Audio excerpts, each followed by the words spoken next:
What? Why are you shaking your head? You're welcome.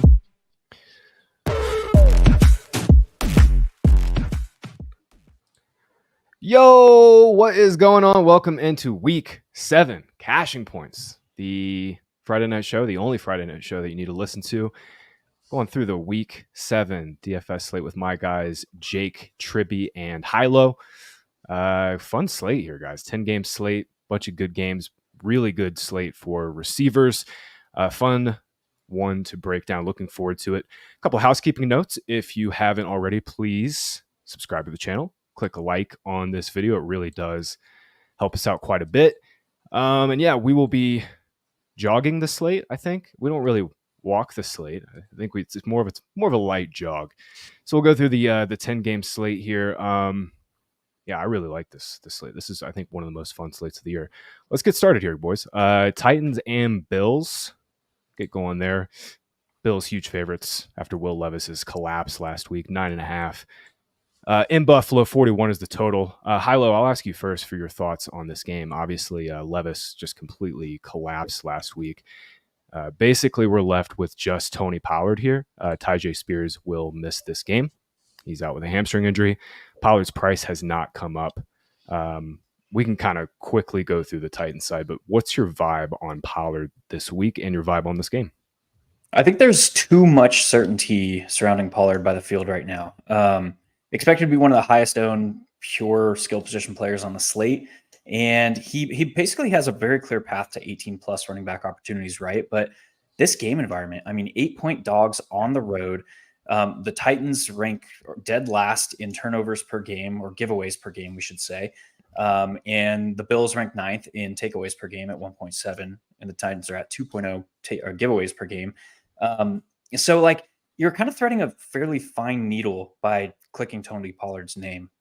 Very clear path to 18 plus running back opportunities, unlikely to kill you at 6,300 on DraftKings, but like also kind of unlikely to win you a tournament.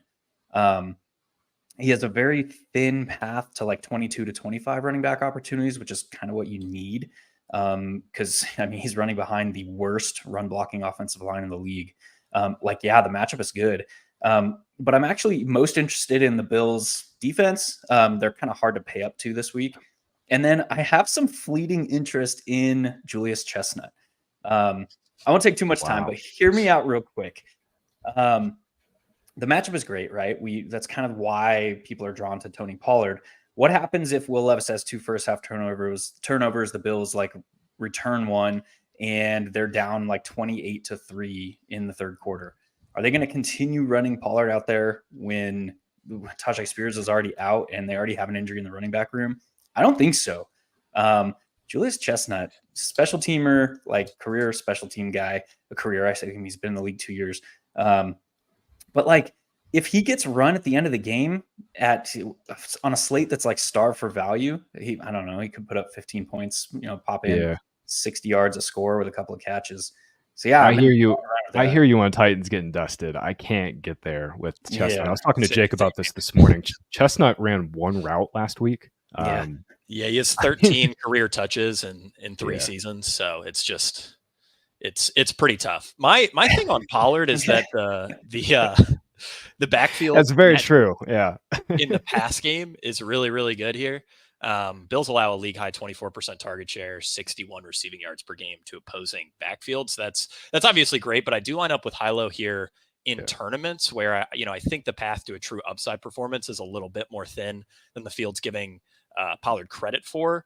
He's more of a cash game play to me than he is some great tournament play. Yeah, absolutely fair. Especially at this ownership. There's just a ton of really good plays this week. He does project well. I'm not super stoked to play Pollard any week, especially at this ownership. Any interest in Amari Cooper? Anybody? No. I don't think so. It's it's hard to project him for more than like a 65% route share. He might just end up running clear out routes here. It's just a very vague role, and there are way better wide receiver spots. Yep. Okay. Just thought I'd bring it up here. All right, we'll keep it moving to a much better game. Could I mention James Cook real quick? Yeah, sure. Bills are favored by 9 here. Cook sees a 67% boost to his fantasy points per snap when leading since he entered the league. 18 fantasy points per game in games the Bills have won since Joe Brady took over, or 22 fantasy points per game in the 5 games they've won by 7 or more points. I don't love it, but if he's going to be 3, 4, 5% owned, there's certainly a path there, and he's a guy I'll want a little bit of exposure to in like a 150 set. Yeah, the price is just a little hard. Ray Davis might miss this game. He popped up with a calf injury, but I'm not. I mean, Cook is fine at 7K, but yeah, if Davis misses, I'll have a lot more interest. But if Davis is playing, I'm a little more iffy on him. Fair point. All right, we'll keep it going here. Lions and Vikings. Vikings 1.5 point favorites. Huge total, 50.5. Vikings coming out of the bye. Obviously, Lions won't have Aiden Hutchinson. It does not seem like TJ Hawkinson's going to play this week. Vikings are playing on Thursday next week, so they have a little bit of a short week. Jake, man, I just want to like jam in Justin Jefferson in every lineup. This is a really, really fun game. The big question here that we have remaining is Aaron Jones. He picked up a hamstring injury in week 5. I was listening to Ian Rappaport this morning, and he said that it seems like Jones injured his hamstring in pregame. Anyway, we'll see. He got back in limited practice this week. He's kind of like the big question in this game. Really good price on DK. But what's your read here on Lions Vikings? Yeah, I absolutely love this game. I think the Minnesota side of this game, especially the Minnesota passing attack, is one of my favorite spots to go after. And really, it's because I think, the Lions have a great chance to show up and push Minnesota. Jared Goff has been really great against the blitz, but specifically, he destroyed Minnesota's blitz last season. In his 2 games against Minnesota last year, Goff went 41 of 55. He threw for 429 yards, 3 touchdowns, 0 interceptions, 0 sacks against just the blitz. Now, keep in mind, Vikings have only trailed on 1 drive this year. If Detroit gets a lead, Minnesota should have their highest pass rate of the season. They're already 6th in pass rate over expectation. And again, they've only trailed on 1 drive all season. This could be a very aggressive passing offense from Minnesota, again, assuming Detroit shows up. So yeah, I love Darnold. I love Justin Jefferson, Jordan Addison. They have top 5 schedule adjusted matchups. I'd want to mix Aaron Jones into some of those stacks. He has an 18% target share in his healthy games. If you just look at his healthy games, he actually leads all running backs in expected fantasy points per game. I also really like the schematic matchup. Ryan Heath pointed this out for both Jameson Williams and Amon-Ra St. Brown. So to me, those are pretty easy bringbacks. That's kind of how I'm seeing this game, and I'm going to be way overexposed to Darnold. I think he's pretty clearly my favorite quarterback play of the slate. Nice. Yeah. If you don't want to stack up this game, I do like the Jefferson, Jameson Williams mini. This season, Williams leads the Lions when Goff has been blitzed. He actually has 1 more target than Amon-Ra. Just absolutely shredding against the blitz. Hilo, what do you think about this game, man? Yeah, this game feels a lot like the Ravens and Bengals game from a couple of weeks ago, where it could turn into a game that you had to have heavy exposure to, or you weren't winning anything. Justin Jefferson against man coverage. Why is that important? The Lions are in man coverage at the 4th highest rate, almost 40%. Justin Jefferson against man coverage this season alone, 6.05 yards per route run. Like what? What is that? Over 6 yards per route run, 1.12 fantasy points per route run, almost a 50% first read target rate. So this dude he's putting up better numbers against man this year than Tyreek Hill and CeeDee Lamb did last year. And that is saying a lot.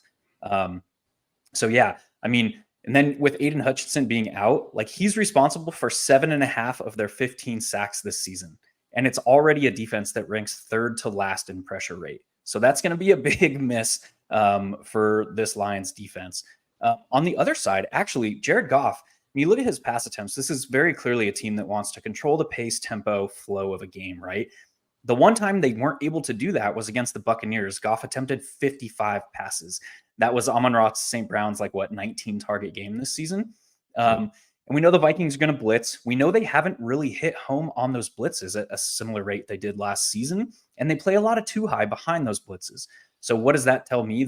This is another spot where we could see 15, 16, 17 targets from Amon-Ra St. Brown. And I love JMO. And I'm actually more interested in Jared Goff doubles than I am with Minnesota. You run a Jared Goff, JMO, Amon-Ra St. Brown, bring it back with Justin Jefferson. Like now we're cooking. I also think that like Jahmyr Gibbs can be in that equation as well. He typically sees more snaps when it's a very clear pass funnel type matchup.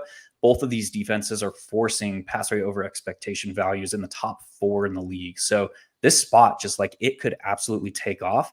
And I don't think the field is really going to be buying into it as much as they should be because of the player pricing. That's the key point. And this is such a good week at receiver, high-low. Jefferson is going to go massively under-owned relative to his ceiling, and Amon-Ra for that matter too. Just such a good week at receiver in the mid-range, especially in that like 6K range. Just love this spot. And I'm with you on Goff. I think pound for pound, I actually think I prefer Goff at ownership compared to Darnold. Yeah, you get a big ownership discount there. Yeah, love the double call for sure. I mean, Laporta got there on one play last week, man, but we're 5 games into the season here for the Lions, and he hasn't seen more than 5 targets. They played a ton of heavy zone defenses, and this is just another one. Yeah. Yeah, a lot of too high, like you noted too. I was a little into Laporta last week with Lamb. That did not work because the Cowboys took a dump, but I don't think I'm back in on Laporta. It feels like the top of the tight end board is the best it's ever been, and I can find a little bit extra money to go up to Bowers or Kittle or Kelsey. I think that'll cover this game here, guys. Let's keep it going. Eagles and Giants. Eagles are 3-point road favorites. We're getting Malik Neighbors back, baby. Let's go. 7,500 on DK, high-low. What's your read on this game? How are you feeling on Neighbors coming back? Obviously, AJ Brown has just been nothing but ceiling games this year in his 2 performances. What's your read on this game? Yeah, AJ Brown and Malik Neighbors stand out amongst the crowd here. AJ Brown, like the Giants aren't playing as much man coverage as they used to in previous seasons. Obviously, they went from like Wink Martindale to where they're at now. It's been a progression of heavier zone rates, but they're still in. I want to pull up the actual. Hold on, let me see this. They're still in man at a. God, I should have had this pulled up. Sorry, guys. 27.2% frequency. But the biggest thing here is from man, they're allowing the most fantasy points per drop back at 0.81 this season. So to me, that's a spot where like AJ Brown against a man defense that is allowing the most fantasy points per drop back. High upside play. All he's done is gone over 100 yards and scored touchdowns like clockwork when he's on the field. And then Grant Calcaterra, I expect him to get some ownership here. He was in a rate almost 86% of the Eagles passing plays last week after Dallas Goedert left. This is a guy, though, that has been in the league for 3 seasons, has like 16 career catches. So I don't know if I'm ready to just anoint him like the next Dallas Goedert in this like super seam stretchy type of role. And even then, like we haven't seen Goedert in that role outside of 1 game this season, and that was when AJ Brown was out and Devonta Smith got hurt. So this is a very interesting spot, though. I think like Malik Neighbors, man, averaging 15 targets over his last 3 games. We should expect that to continue. I think he's completely recovered from his concussion. Like it's not a hamstring or anything. It's a concussion. So yeah, I mean, there's definite upside to be had here. In a vacuum at cost, I probably prefer Malik Neighbors slightly over like AJ Brown because the cost difference. But you're going to pay in ownership to get there as well. So. Yeah, for sure. I expect ownership to come up way up on Neighbors. Everybody's going to see that 7,500 tag and want to get there. Jake, I'll throw it to you. What do you think about this game? I will say with Jefferson, with Amon-Ra in good spots, it does feel like AJ Brown's going to be kind of cut out. And if he's like sub 5%, man, that's an amazing tournament play. Yeah, to me, he's more of a one-off play than a guy I'm interested in. Yeah, this isn't really a game I want to go after in terms of game stacks. New York has generated quite a bit of pressure, although, both, I believe, Dexter Lawrence and Brian Burns are questionable for this game, if I remember right, Graham. Yeah. So I think that would actually be bigger for Saquon Barkley if they sat. He has 2 of the top 6 running back fantasy performances this season. He's the most efficient fantasy running back in the NFL. The on paper matchup is neutral, but he's absolutely crushed in wins relative to losses. His fantasy points per snap jumped 66% when leading. Eagles are only 3-point favorites here, but you could definitely see a monster game from Barkley, especially if the Giants are without some of their best defensive linemen.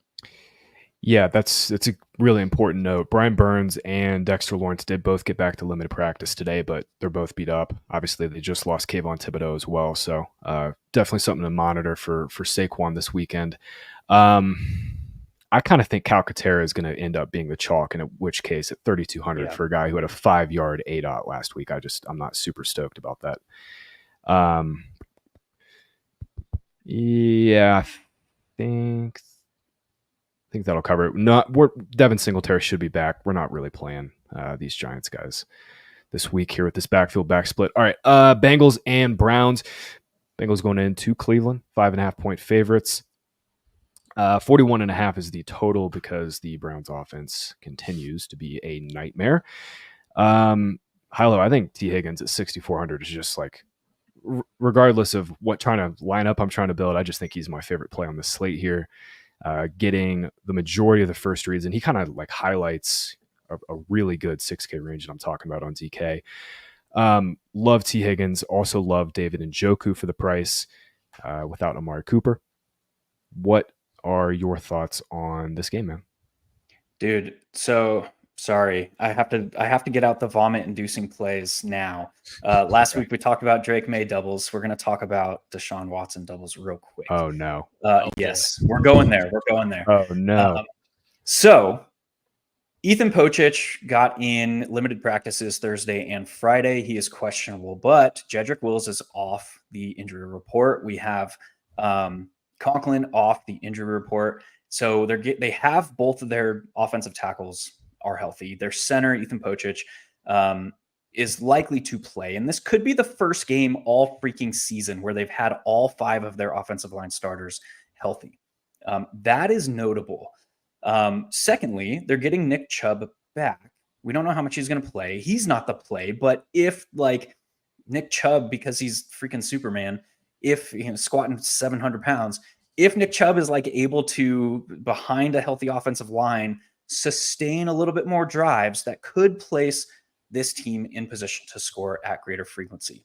And because we don't have a lot of value this week, because it's really, really hard to get up to all these plays we want to, like Malik Neighbors and even Tyreek Hill, like he's at 7,300, but he's a pay-up player we want to play. And then all the guys we've mentioned already, it's really hard to play them. It's really, really, really hard to play them all together. So the combination of Deshaun Watson and Jerry Jeudy and David Njoku costs like 13.4 in salary on DK.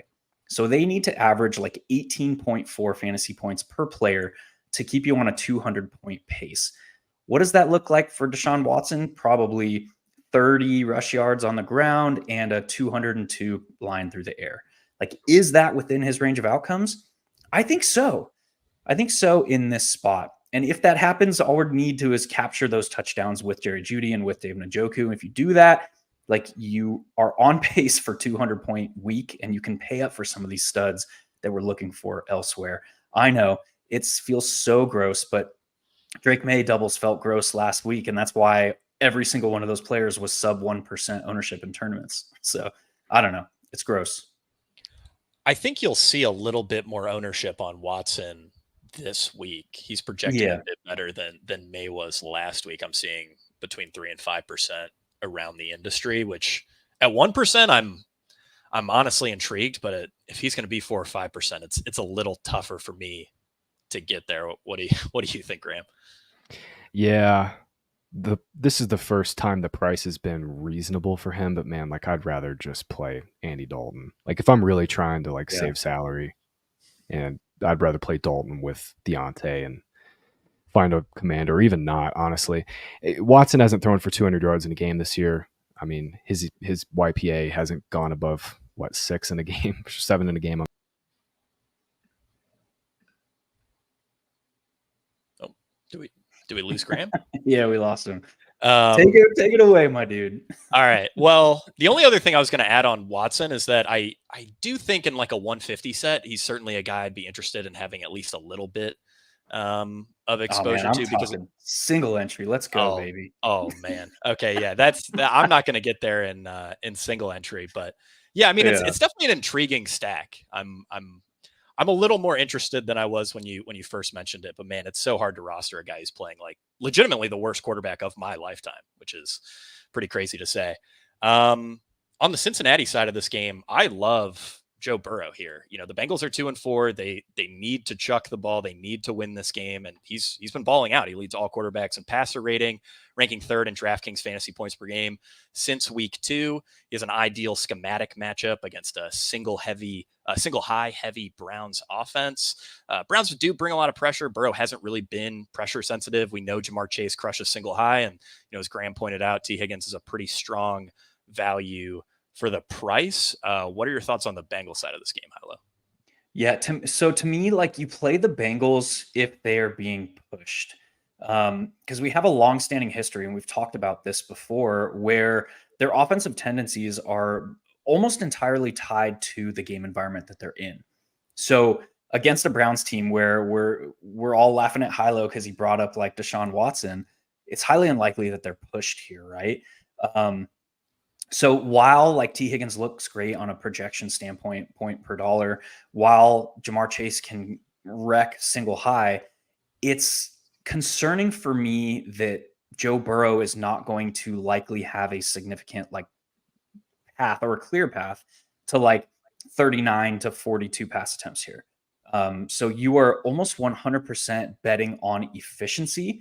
And that particularly pertains to T. Higgins because his ADOT is lower. He doesn't have the yak upside that Jamar Chase has. So for me, I'm almost fine saying like, I'm okay just not going there at all. And if they beat me, they beat me. And I'm okay with that. Yeah, I think that's definitely reasonable. I like guys like Sam Darnold and Jared Goff significantly more than Burrow, but still a guy I think you want to have exposure to here. And while I agree, Browns probably won't be able to push Cincinnati at all, I'm, with how aggressive Cincinnati has been throwing the ball, you may not necessarily need Cleveland to push them as much as you would, other teams, because they're just so pass heavy. Graham, do you have anything to add on Cincinnati before we move on from this game? Yeah, well, before my internet cut out, I pretty much said kind of what you were saying. I like Cousins, Darnold, even Geno a little bit more. And Hilo, you were kind of putting a button on that point, just between the not really having a huge ceiling in this game. I'm kind of at that point too, but if the the Bengals can certainly push the Browns for sure, I just don't have a whole lot of confidence in this offense, and we're close to getting a Jameis Winston, coming in and mercy benching for Deshaun Watson at this point. Can only yeah, I think that's where we're at, man. I think David Njoku is an awesome play, though. I did not emphasize that enough. 30% first read target share last week, 7 targets. Watson sucks, man, but like, this guy was incredible to close out last season. Only George Kittle had more yards after the catch per reception. Route share should come up. He's been hurt all season. I think 4,100 is a really great price for him. All right, Texans and Packers. Boy, loved the Packers last week. Wanted the Cardinals to do something. Did not happen. Literally begging for something to happen. They're going to get pushed this week. I do feel pretty strongly about that. I'll go to you first, man. What's DK doing with Tank Dell's price? 6,500. Like, did not adjust it. 42% first read target share last week. He's no Nico Collins, man, but this is a glaring misprice for a player that really strong volume projection. What's your thinking on the Texans in this game here, dude? Yeah, so I'll just kind of talk about the entire game environment. We have 2 like offensive minds, Bobby Slowick and Matt LaFleur, who both hail from a similar coaching tree, and that coaching tree emphasizes like reactive coaching. They're not looking to come in the game to score 21 points in the first quarter and like continue to keep their foot on the gas. They're looking to like adjust to match like individual specific matchup stuff. They're looking to outmaneuver their opponent. So when you get like 2 of these head coaches together, what you need is an outside spark to ignite the game environment. So like, does this game have that potential here. Like, yeah, Tank Dell can do it. Potentially Joe Mixon can do it. Probably not. Stephon Diggs is not going to be that spark for a game environment. So it's effectively just Tank Dell and maybe Jaden Reed who could ignite this game environment. So because that's the case, it makes me lose interest in this spot for one-off selection. While we know that, like, if the game environment goes off, if the opening kickoff is a return for a touchdown, like, bam, there's your spark. Like, it's just variant stuff that we can't really control. But if there is a spark, I want to have interest in the game environment because both of these coaches can be very, very reactionary. So like Jordan Love leads the league in touchdown rate right now. If he's forced to pass a lot, like he was in Minnesota against Minnesota, like we see what happens when the Packers are forced to pass a lot. Like Jordan Love can do some damage. It's just that I don't expect them to come into the game with that mindset. So yeah, I'm interested in the game environment. Tank Dell's in there. Both quarterbacks are in there. Jaden Reed is in there. You can throw both running backs in there as well. Stephon Diggs to a lesser extent because of his more intermediate role. But like I want to be like even Dalton Schultz is in there as well. If you're stacking up the game environment, but outside of like a game environment bet where you're betting on like 2 or 3 players from one team and 1 or 2 from the other, I don't really know if I'll be getting here. That is totally fair. And that's kind of the way I'm playing this game. Jake, I don't know how you see it. I love Jordan Love with Tucker Kraft, bring it back with Tank Dell, or honestly, I kind of like Joe Mixon a little bit too. Kraft this week, good spot for him. Texans are missing 2 of their starting outside linebackers and their starting safety, Jimmy Ward. Price has come down a little bit too, and obviously Love is just a touchdown machine. So you got to think Kraft has some pretty solid touchdown equity. I actually really like that play. What's your thoughts on this game? And Jaden Reed's coming up in price. Is it still a value? I wouldn't call him a value. I mean, he's fine. I think, Tank Dell overall is a much better play, especially in our stuff. I mean, we're way ahead of industry on Tank Dell, and I think that's right. Hilo put it better than I ever could, but he really mirrored my thoughts on this game, where I definitely want game stacks here because there certainly is the potential this game could go bonkers, and you're getting a huge ownership discount on all these pieces. I mean, no one wants to play Jordan Love. No one wants to play Stroud. No one wants to play these wide receivers. So the game stacks are really, really juicy. And then when it comes to one-off plays, I'm pretty much only interested in Tank Dell, and I guess to a lesser extent, Jaden Reed, maybe a little Joe Mixon. But yeah, that's kind of how I'm seeing this. Yeah, I think the one-off here is Jacobs, and you just play him and say, hey, this game, Texans flop, no Nico Collins. Stroud did have a season low in YPA, season low in yards last week. I think that would be the way I'd play it, is you just say, hey, Jacobs gets the double dong finally, gets 2 touchdowns, and kind of nukes this game. Speaking of games that stink, we'll save Seahawks and Falcons for the last of the 1 p.m. slate. Real quick, go through this Dolphins-Colts game. Jake, you and I were talking to Chris this morning. He had a crazy stat. Basically, every single game that Richardson has started this year, the Colts have been like sub 55 in plays. It'll be interesting this week. He doesn't have Jonathan Taylor. It'll be Trey Sermon and Tyler Goodson. Maybe they bump up the pass rate a little bit without JT. I don't really have a whole lot from this game. Outside of like the Von Achane one-offs and just say, hey, it's a great matchup and he can, rip off an 80-yarder. I really don't want a whole lot from this game here. Yeah, I mean, Miami, I like the Achane call. Miami was pretty hyper efficient running the ball in week 5 before, and even after Achane got concussed. And, obviously this is a fantastic matchup. So yeah, you could see a hyper efficient outing for Achane here. We have him projected for pretty decent efficiency this week. But yeah, after that, I mean, it gets really tough. Tyreek Hill is, still a guy who could break the slate, but it's 7,300. Honestly, I'd rather, not to promote the underdog drafter party too much, but I think I'd rather just get the exposure in the last round of battle royales than I would at 7,300 in DFS, although it's certainly still viable. Beyond that, I mean, on a per route basis, Josh Downs is seeing the 4th best usage among all wide receivers. The only problem is Anthony Richardson can't throw catchable targets his way. I guess you could maybe justify AR. That's a guy who scored 26 fantasy points on 45 plays earlier in the season, but then he'll also drop 9 fantasy points in 55 plays. So yeah, this is a really tough game. Obviously not a game I'm really looking at stacking. I think for me, it's pretty much just going to be Achane and 150 sets, maybe a little bit of Tyreek here. Hello, you got any other different thoughts here on this game, man? Yeah, this is the final litmus test for Mike McDaniel as a offensive mind. If I were to plan out like what is the perfect situation for the Dolphins post Tua Tagovailoa, it would be coming off a bye against the most static defense in Gus Bradley's cover 3 heavy unit. Why is that? Like their linebackers and their secondary are very static pre-snap. They're not doing things to confuse an opposing quarterback. So that should play into like Tyler Huntley. He's not great at this, but it should allow him to like diagnose coverages and see blitzes. And like he's not playing Brian Flores defense where everybody's moving and doing jumping jacks behind the line of scrimmage, behind the defensive line. They're all just kind of standing there static with their hands on their knees. Like in a like high school stance. Like that's just what this defense is built to do. So like if I'm Mike McDaniel, I'm getting Tyreek Hill like 5 freaking targets on the first drive. I'm saying like you're going to run some crossers, you're going to run some shallow stuff. We're going to get the ball into your hands and go like be fast and do stuff. Like it boils down to that. So like if Mike McDaniel wants to win this game, and it's very interesting setup because they are in second place in the AFC East. They are 2 games behind the Bills. In 3 weeks, they play the Bills. So they play the Dolphins play this week in a winnable matchup against the Colts. They play the Cardinals next week in a winnable matchup. And then they could be challenged. They could be playing the Bills for first place in the AFC East in 3 weeks. So like if there were ever a perfect time for their bye week, it was when it happened.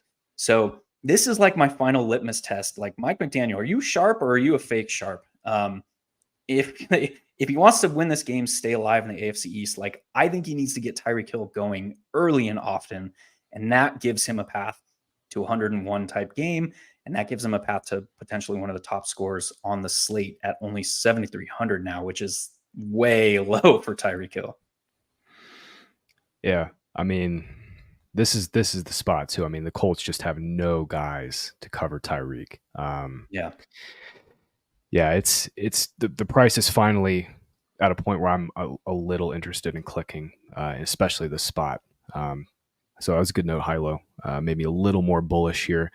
I think that'll cover this game. Seahawks and Falcons here to close out the 1 p.m. slate. Falcons are 3-point home favorites. Total is 51. I kind of feel like this total is like just a skosh high. 50.5. Lions Vikings 50.5. I think this game's just a little better. These teams are very, very up in pace, though. We've seen Seattle, obviously they're number 1 in P-Row. We've seen Atlanta, two of their last 3 games. I mean, they've been one of the most pass-heavy teams in the league. Ken Walker at 7,300 is just like a glaring value. I think everybody's going to want to click his name with the increase in passing down usage he's seen this season. Just really, really helps his floor. Will he continue to steal all the touchdowns from Geno Smith? That's my question. I'm not exactly sure that I can answer that, but I know the usage is just so damn good. Top 4 among all running backs and expected fantasy points per game. Since week 4, only Alvin Kamara has more targets. No running back has more routes. He's been one of the second most efficient on a per snap basis when his team is trailing, and his yards per game, sees almost 100% boost in wins since 2021, while his per snap productivity jumps 82% when Seattle is leading. So to me, Kenneth Walker feels like one of the best, if not the best, all-around running back play on the slate because he can get you there on receptions, he can get you there on rushing work, and obviously, as you mentioned, Graham, he can steal all those juicy touchdowns. So I absolutely love Kenneth Walker in this game. I'm a bit surprised that he's, at least in consensus stuff, is projecting for a little bit less ownership than Bijan Robinson. To me, he's just a clearly better play. Oh, Graham's muted. Graham, that might be your first mute of the season. So great job. It is. That is my first. Week 7. Mid-season form here. It's been a good run, man. It was. Everybody needs to drink here. That is surprising. Some of the Ken Walker ownership. Hilo, what do you think about Ken Walker in this spot?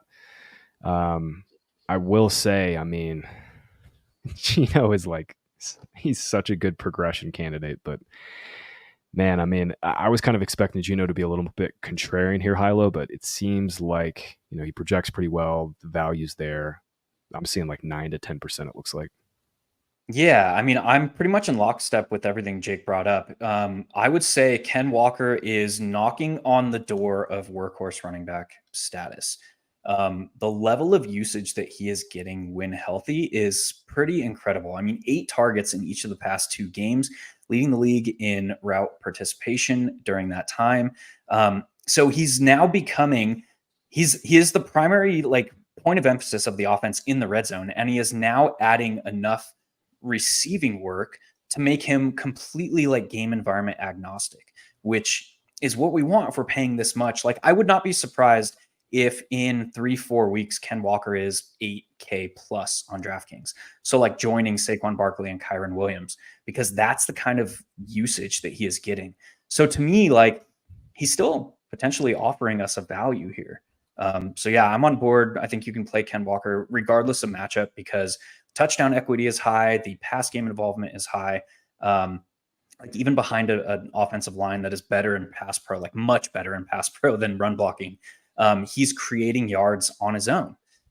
So this is a spot where, like, yeah, I'm totally fine jumping on board with Ken Walker. Ken Walker creating yards on his own? Say it ain't so, man. Yes, sir, baby. The other thing I wanted to note with the Seattle side of this game is that Ryan Heath thinks the schematic matchup for Geno Smith is quite bad, actually. And after reading his advanced matchups piece, I do tend to agree. I mean, Geno's still a decent value on just projected volume, but he's not a guy that I'm super interested in. And part of it is at least because the Seattle coaches have mentioned they really want to go run heavy. They said that before their last game. It resulted in their second lowest pass rate over expectation of the season. So we could see a much more run heavy approach. We might not get a ton of dropbacks from Geno here, and obviously that just all feeds into Ken Walker. Yeah, here's one for you. Ken Walker leads the league in missed tackles forced per carry of running backs with more than 50 carries this season. Seems kind of good. Let's go. Seems kind of good. Like, I think we'll take that. He seems like this year's Breece Hall. Like, he's getting this just insane role, super efficient player on a per touch basis. And yeah, I mean, you could certainly make the case he should be 8K. Let's flip it over to Atlanta's side here. Seahawks secondary has just been cleaned out by injuries. Reek Woolen's going to miss this game, as is Trey Brown, their opposite corner of Woolen.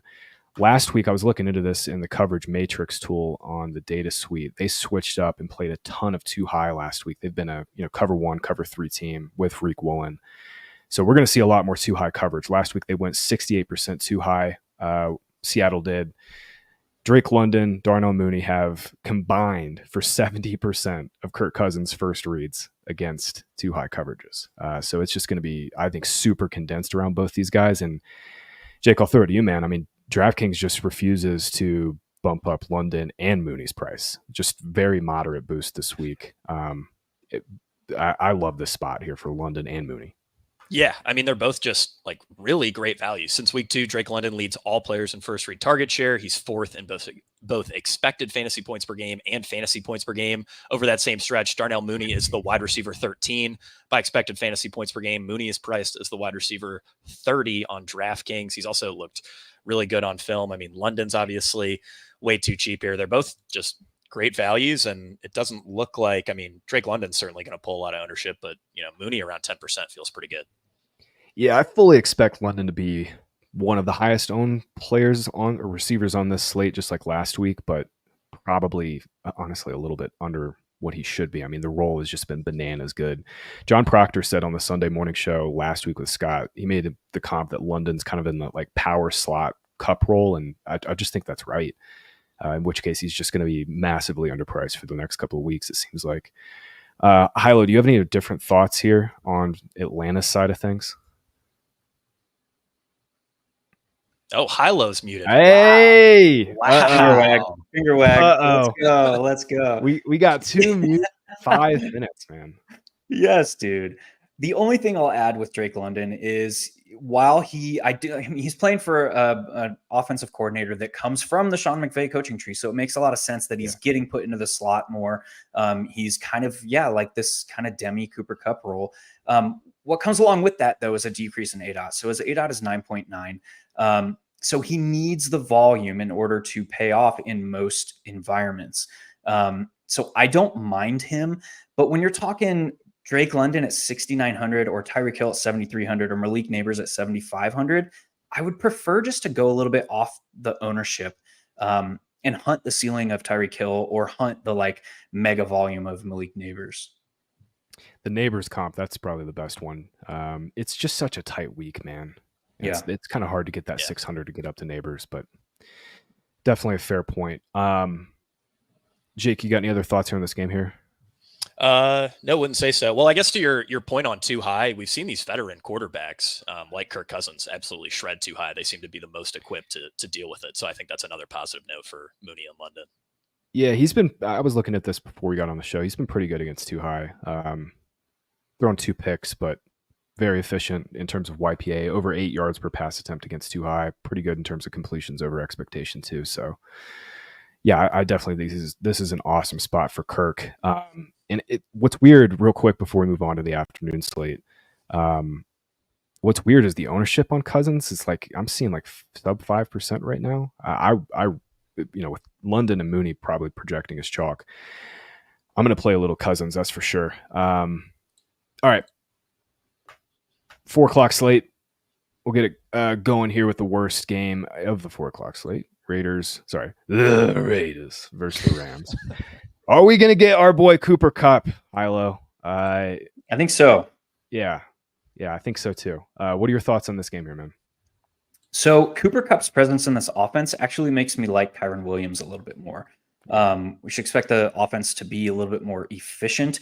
That probably, and Jordan Whittington, coupled with the fact that Jordan Whittington is dealing with an injury, probably knocks his snap rate the most if Cooper Kupp does return. Probably even up to like a even split if they ease Cooper Kupp back in here, which does keep some potential upside for some of their deep options. I don't know if you're going to like Demarcus Robinson or the hell is the other dude? Tutu? I'm drawing a blank. Yeah, Tutu. Thank you. Or Tutu Atwell. They're priced around $5K each. That's priced up to an uncomfortable level for their projection. Would they have ceiling potentially? If I had to side with somebody, probably with Tutu, but I think it's just Kyren Williams from the Rams for me in this spot. It makes too much sense, and it's too easy to pair Kyren Williams with like Brock Bowers and just call it a day. And that's really kind of where you're going here. Yeah, not much else to the add. exact thought I had in this game here. Just play Kyren and Brock if you want to play it together. It does seem like Brock Bowers is going to be significantly underowned. This is kind of a tricky week to pay up at tight end. Like I've been saying, it's not a ton of value here, Jake, but Bowers at 5,800 no Jacoby Myers again. Obviously, Adams is officially gone.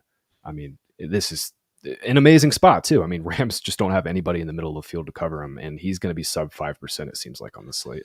Yeah, and I think it's under. I think he'll be a little higher owned than that. He'll probably push closer to 10, I would think, but he's certainly not going to be the highest owned tight end of the slate, which he has an argument for. I don't think people have fully wrap their heads around how great the role is. He leads all tight ends in design targets like screens. He leads all tight ends in targets of 15 plus air yards. So he's seeing the downfield looks, and he leads all tight ends in targets per route run. So the volume's incredible. He's seeing it downfield. He's seeing it designed. It's just an awesome spot for a guy who, arguably should be, again, the highest price tight end of the slate, maybe the highest owned tight end of the slate. You could maybe argue for Trey Tucker. Antonio Pierce did say he wanted to get Trey Tucker, more touches after he zeroed last week, but certainly concerning. Trey Tucker zeroed when he was only competing with Brock Bowers and a bunch of UDFAs for targets. It's also a bad schematic matchup for Trey Tucker if he's going to be super popular. I don't know if I'll full fade, but I certainly want to be under the field there. Yeah, with Brock Bowers too, you mentioned his targets per route run rate. His targets per route run rate actually goes up against zone, up to 32% targets per route run against zone this season. He's putting up 2.34 yards per route run against zone and 0.48 fantasy points per route run against zone. That's important because the Rams are top 5 in zone coverage rate this year. They play a lot of too high. So he's one of the tight ends that actually has some very, very interesting man versus zone splits. He's like the inverse Sam Laporta. The inverse Sam Laporta. He's going to catch another 8 balls this week here. especially if they get cut back. I think Rams just shred the Raiders.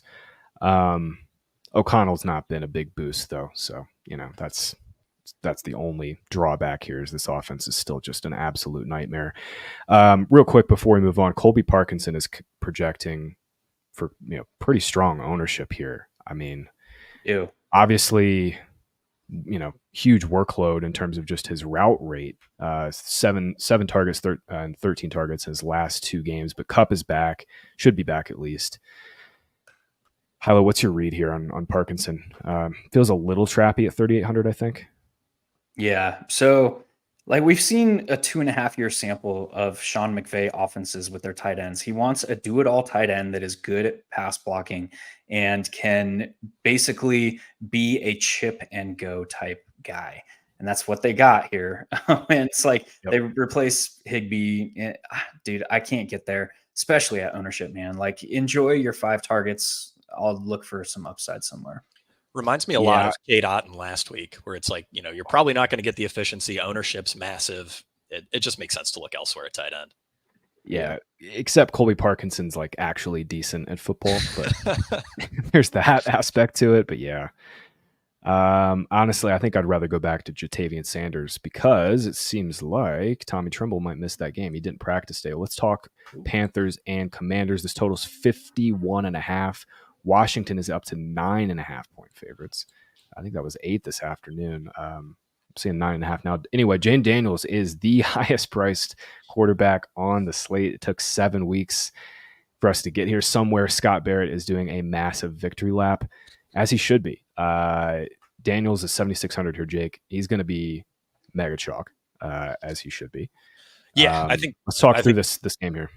I think the Jade Daniels chalk is pretty justifiable. Certainly not my favorite quarterback of the slate, but I mean, we have to remember he's operating the most efficient offense in the NFL. He ranks behind only Lamar Jackson in fantasy points per dropback. He's top 5 in yards per attempt, and he's completing passes at a higher rate than Drew Brees ever did in his entire career. My big concern here, I guess it's twofold. Carolina doesn't generate a lot of pressure. Hilo's been great at pointing this out.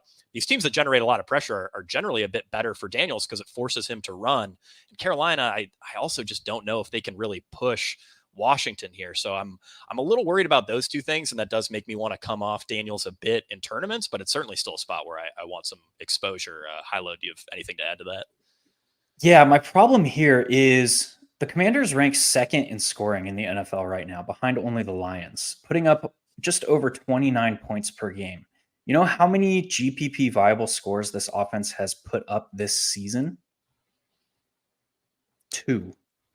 2. Jaden Daniels in week 1, when he was priced way below.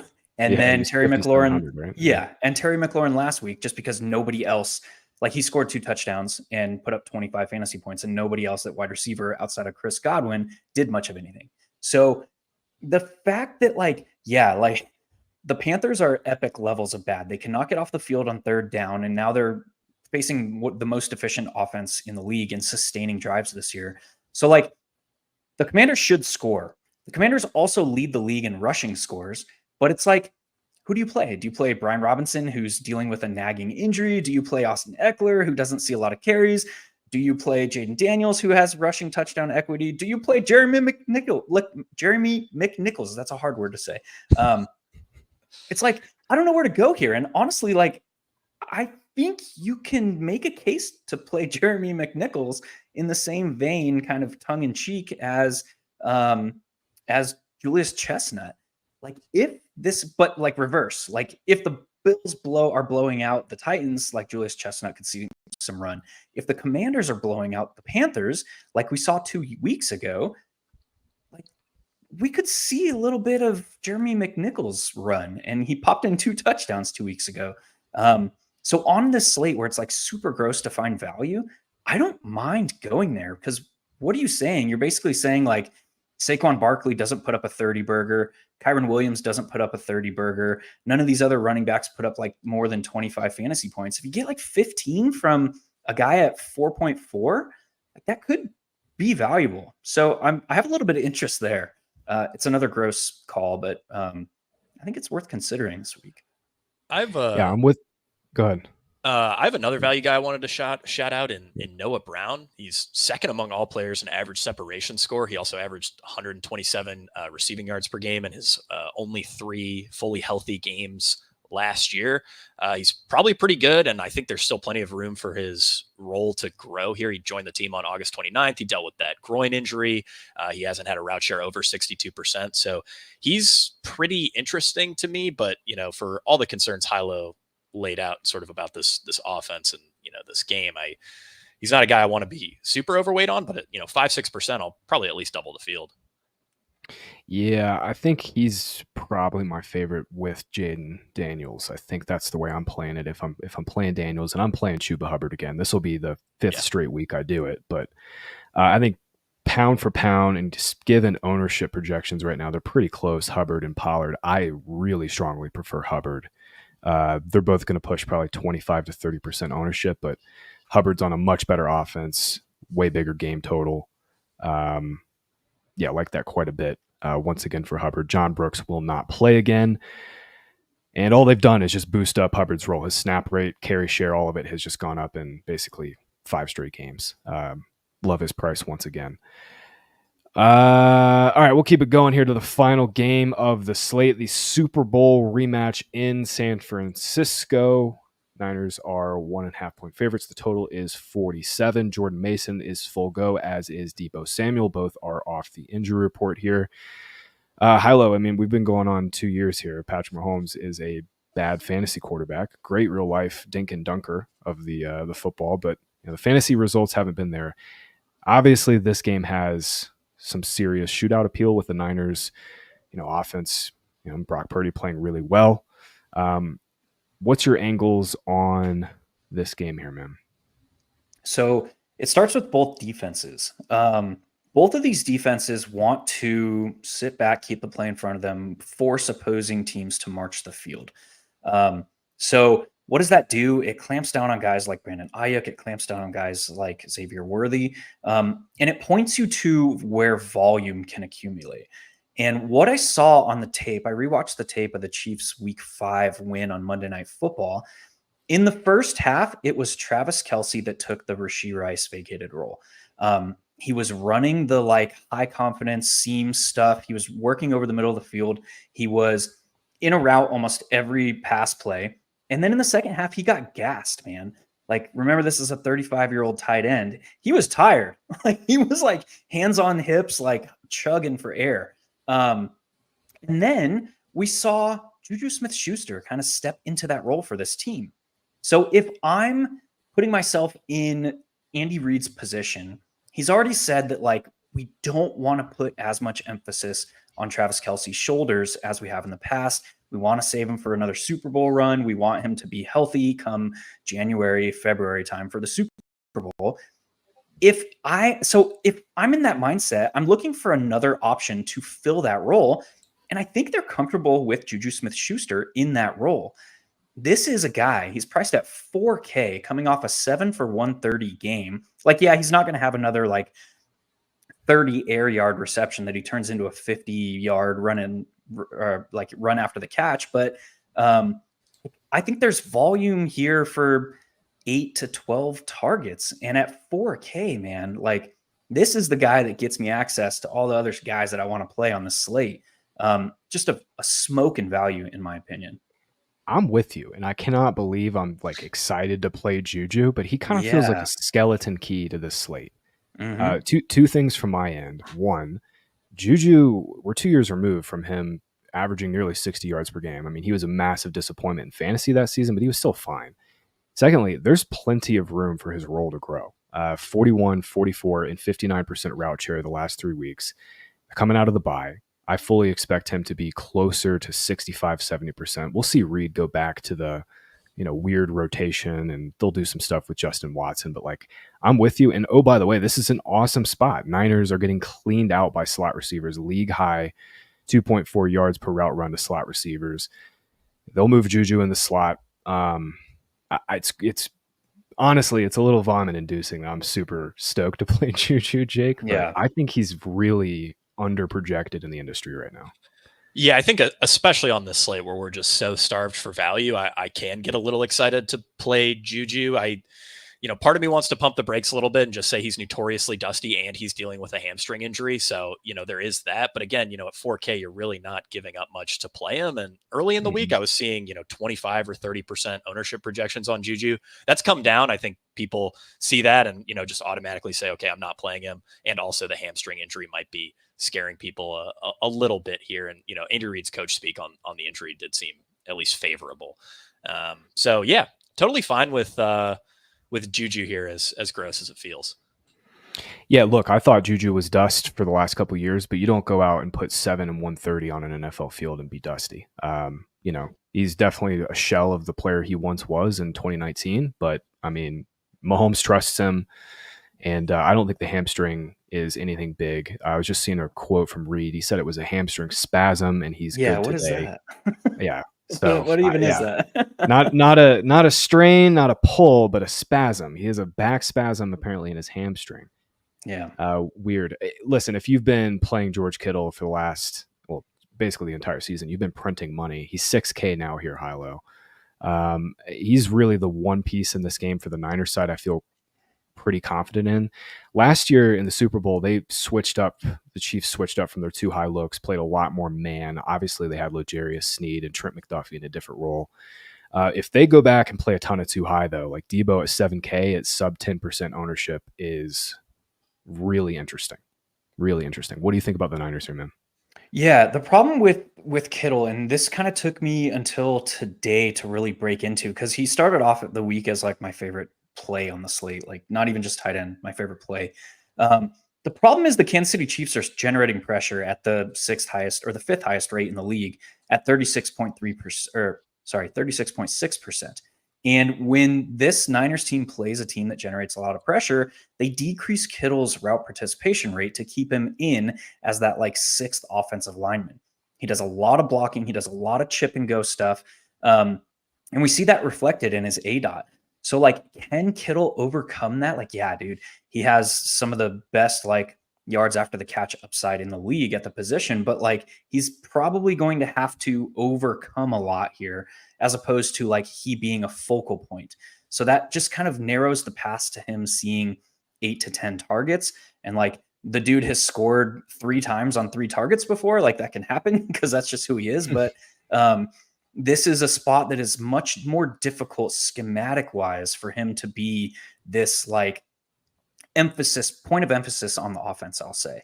But yeah, like the Chiefs just schematically, because they're playing so much 2 high, because they're filtering everything underneath, like it makes sense. It aligns. They're 32nd in fantasy points allowed per game to tight ends. It's just, I'm kind of being pulled in 2 different directions, I think. And when you're comparing him directly to Brock Bowers, who is 200 less than him, I much prefer Bowers. That's where I'm at too. I mean, Kittle, don't get me wrong, is an awesome play, but I'm with you on Bowers. We got to talk real quick. Chiefs backfield. Hunt, Jake is 6K. It seems like Clyde Edwards-Helaire is going to be available, but I don't know if they're actually going to play him. The dude has barely practiced all year. Hunt got huge role in his last 2 games. Big boost in the previous game before their bye.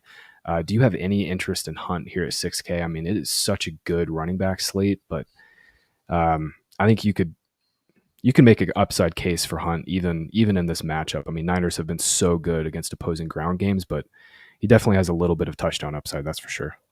Yeah, that certainly is true. He's not a guy that I'm really interested in here. I think I'd be even more scared off if CEH was active, because then we really wouldn't be sure what the backfield split would look like. So I would have a bit more interest again if CEH sits, but it's a strong running back slate. There are a lot of good options in mid 6K range. Obviously, we love Kenny Walker. I'm really not eager to get there. I did want to give a couple notes on Kittle. I think I like him a bit more than Hilo, although I do really I largely agree with Hilo's argument that they probably will keep him in to block a bit more. Juwan Jennings is going to miss this game. He's the only guy who really comes close to Kittle in terms of short area target share. So I think that's a fairly important note. And, Kittle also, it really isn't going to pull much ownership, around 4 or 5%. It's certainly tempting. So, yeah, he's a guy that I like. And a little more iffy on Kareem Hunt, I'd say. Yeah, 63% snap share in week 5 for Hunt. He did get the majority of the XFP, closer to like 70%. Obviously, P. Ryan got the goal line carry a couple weeks ago.